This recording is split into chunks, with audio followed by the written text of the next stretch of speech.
وزيرك وزارة الرماها جودها وزيرك وزارة حنان حولها وزيرك وزارة قشاندقة ودوميها gobolka iyo acyaanta sharafta leh ee halka joogta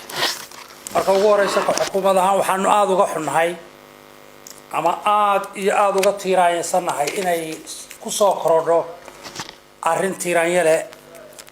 oo ka dhacday gobolka Sool gaar ahaan degmada Lascaanood waxaanu ka tacsiyadeenaa dhammaan cidii wax ku noqotay haday ciidamada qaranka tahay iyo hadii ay tahay dadkii shacabka ahaa inta sida wasiirka arrimaha guduhu sheegay xukuumadaha waxaanu sii deynay ilaa 3 madaxweynuhu ku jiro in laga wada hadlo oo wixii lagu kala duwan yahay miiska la isugu yimaado oo xal nabadeed iyo walaalnimo iyo ehelnimo lagu dhameeyo waxyaalaha lagu kala duwan yahay waayaha iyo waqtiga iyo sida wax u dhacayaan mararka qaar kood waxa laga yaabaa inaynan awoodo ilaahay la lahayn awoodo ina ka sareeya ay shaqeynayaan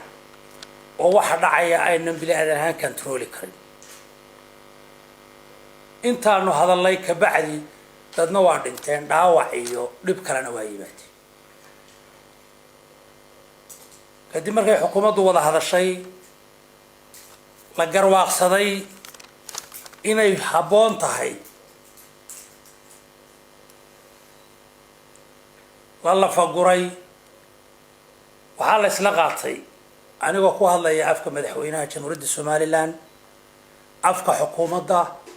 iyo afka guddiga madaxweynuhu u xil saaray arrimaha oo ah wasiiradan hadda aanu isdhinac fadhino in ay xukuumadda Soomaaliland ku baaqdo laga bilaabo waqtigan aanu hadlayno in xabad joojin bilaa shuruuda aanu ku dhawaaqno dhankayaga hadaan nahay xukuumadda jamhuuriyadda Soomaaliland xoogaga dhanka kale ka wada waxaanu ka rajaynaynaa sidaa iyo mid lamida waxa la wixii lagu kala duwan yahay goob kasta iyo meel kasta iyo waqti kasta xukuumadda jamhuuriyadda Soomaaliland waxay diyaar u tahay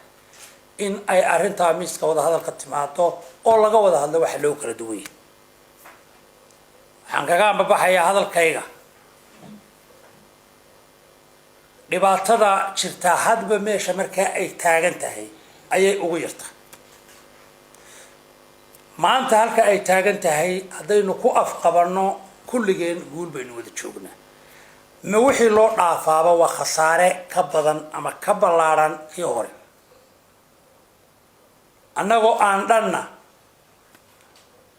dhan kasta u taabanaya khasaara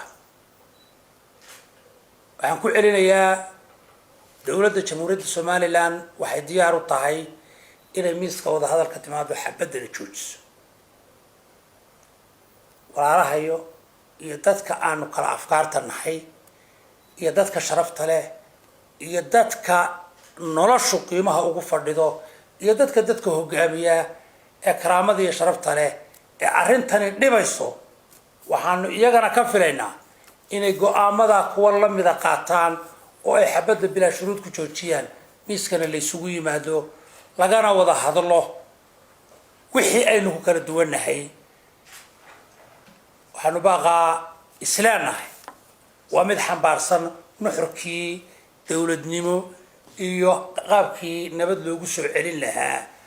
maamulka ee nuxurka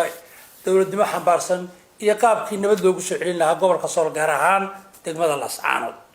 aad iyo aad baan idin salaamayaa guul la wada idin rajaynayaa waad mahadsantihiin